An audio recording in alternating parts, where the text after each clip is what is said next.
The year is 2013, and the smartphone market is booming with exciting flagships including the HTC One M7, the iPhone 5S, the Google Nexus 5, the Samsung Galaxy S4, and as stated by Mr. Mobile last week, the Nokia Lumia 1020. Two of those brands are basically obsolete, that being HTC and Nokia Lumia, leaving just Apple, Samsung, and Google to dish it out for your cash and your cozy pocket. There was one phone, however, that, for me personally, and for many others, not only stole the show, but set the precedence for future generations of smartphones, and that was none other than the Motorola Moto X. For those who aren't familiar, the Moto X was known for its customization options and unique features. With its sleek design and interesting spec choice, the Moto X was a hidden gem in the industry. In this video, we'll take a closer look at the Moto X's pros, cons, and its interesting quirks and features, to not only see how it fares a decade later, but to shine a light on one of the most influential smartphones ever. So sit back and enjoy as we explore the Motorola Moto X.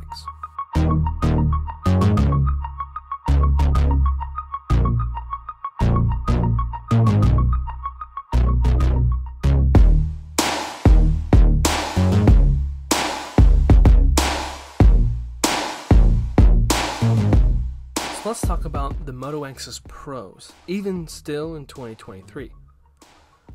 One of the biggest pros for it, kind of like when it first came out, is its build quality.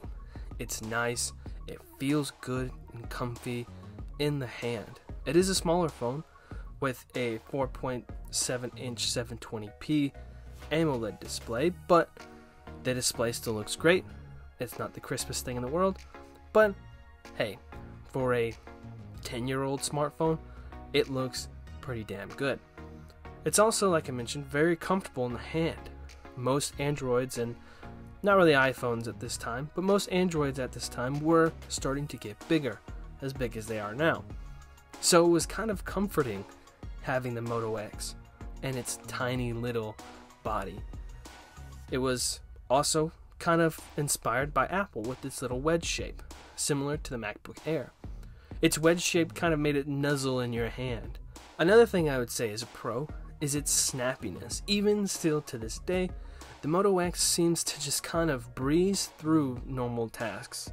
Sure, yes, it is slow, but it's also a 10-year-old phone. What 10-year-old phone wouldn't be slow?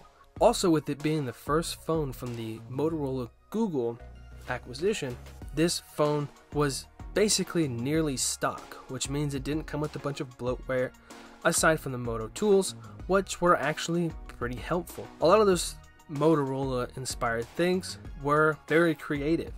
The way it was done was very sort of elegant and not so much bloaty like Samsung was.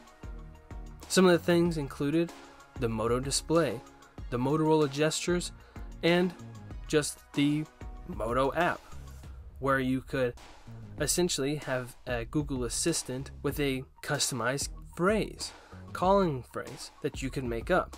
It could be anything, and the Motorola Moto X would respond to whatever that phrase was, prompt Google, and then search whatever it was for you. As a matter of fact, just like in phones nowadays, the Moto X actually had cores that were dedicated just to neural processing and just to processing natural language. And then obviously the biggest pro for the Moto X at the time, not so much anymore, was its customizability. The Moto X came with the option of two different faceplates, black or white.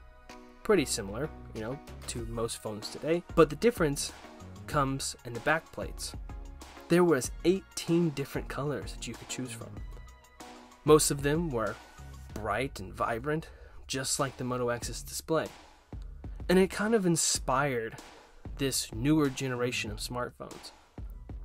You see, the iPhone picked up more colors, kind of like the old Apple did, before it went to silver and black.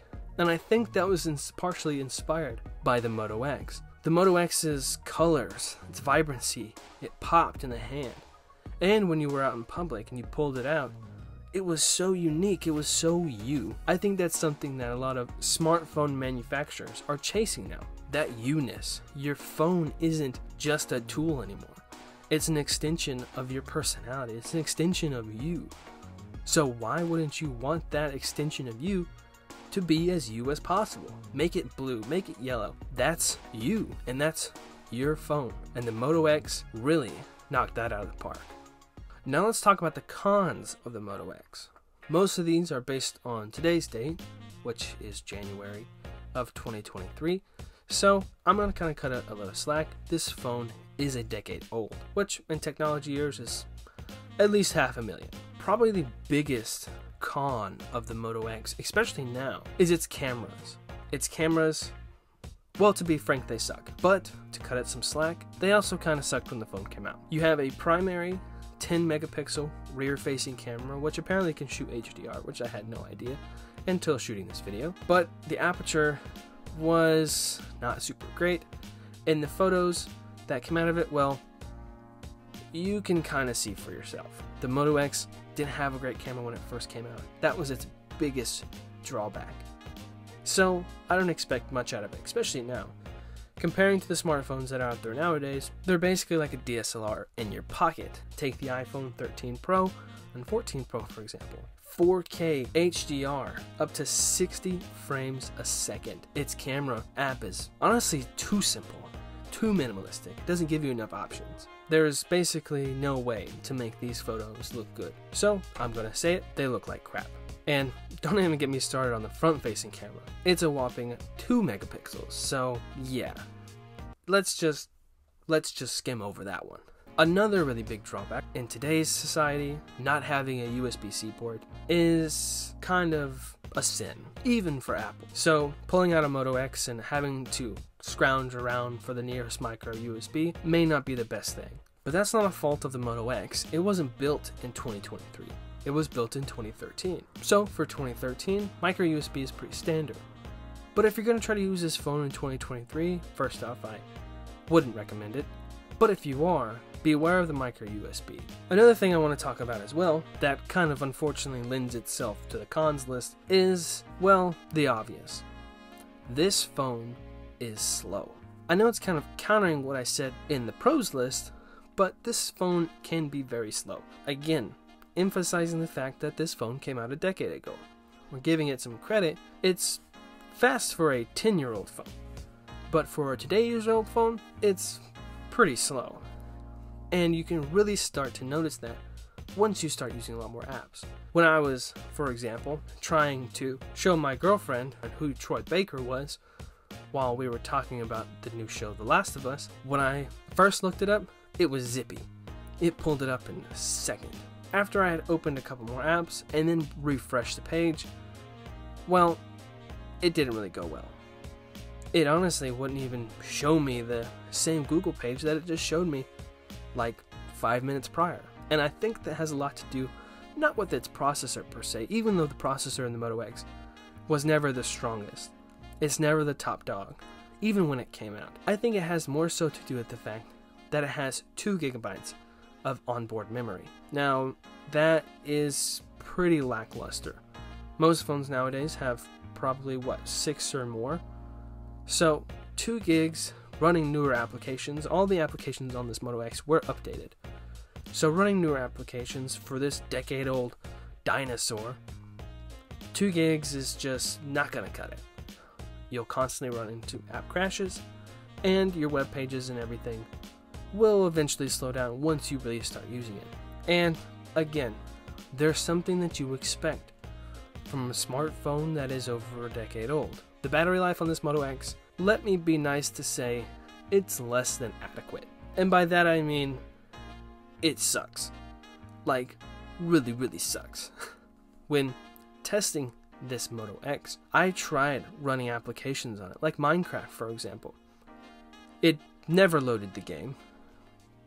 The furthest I got was seeing Steve's arm, but even then, I had it open for maybe not even, 10-15 minutes just trying to get the app to get to that point. I started at 100%, and within those 10 to 15 minutes, I was all the way down to 50. Again, I want to cut it some slack because it is a 10-year-old phone, and the half-life of lithium-ion is only 2 years. But that's bad. If you're gonna try to use this in 2023, again, don't know why you would. Maybe you pick it up for, your kid or something. Just know that a battery replacement is probably something that you should look into, because it won't even last a whole day. It won't even last a few hours. Once you start opening applications, the RAM starts basically bottlenecking the entire phone.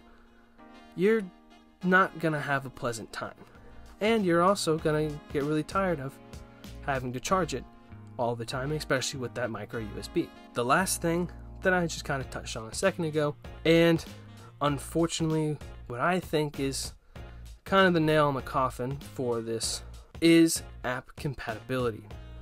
I don't think this is more a problem with the Moto X. I think this is just kind of a problem with Android in general. Everybody knows that Apple supports their systems for way longer than Androids do.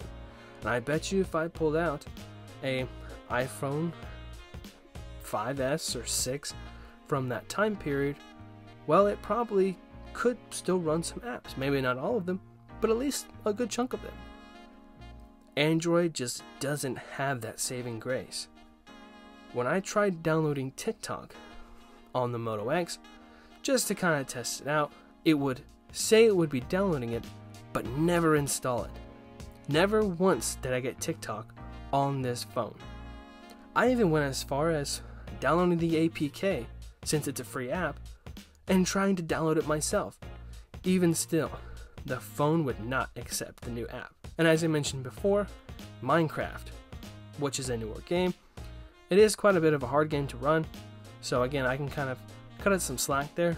However, especially if you're going to give this to a kid, that's probably a game that they'll want to play. And TikTok, I don't recommend them being on it, but TikTok may be a thing that they want to get on too. And apps like that just don't work on this phone. And unfortunately, I think that is the biggest drawback for the Moto X in 2023. So, even though I've kind of already answered this question, let's get down to it. Would I recommend the Moto X in 2023? Absolutely not. Not a chance in the world. However, I do think it's important that we do kind of take a look back, because the Moto X, more than we kind of really know, inspired the phones that we have today. I believe that the chase for a smarter, a better phone, a more colorful phone, kind of all credit is due to this little masterpiece of 2013. And one of the many times that Motorola has done something different and really showed the market, hey, this is what people want. Motorola really was the Apple at a few points in time. And it has been sad to see their slow decline ever since they were purchased by Lenovo. The Motorola Moto X was one of the biggest inspiration for new smartphones. Hey, thanks for watching. If you made it this far in the video, appreciate it if you hit the like button, and subscribe if you want to see some more cool things coming out of this channel. I got some really good ideas coming down the pipeline. Also, leave a comment down below. What do you think about the Moto X? Do you think that it was as inspirational to the smartphone industry as I said it was? And is it one of your favorite phones? I know it's one of mine. So, let me know down below. And also, leave a recommendation. If you have something interesting or want me to check something out, I'd love to hear it. Other than that, I've been Andrew, and I'll catch you later.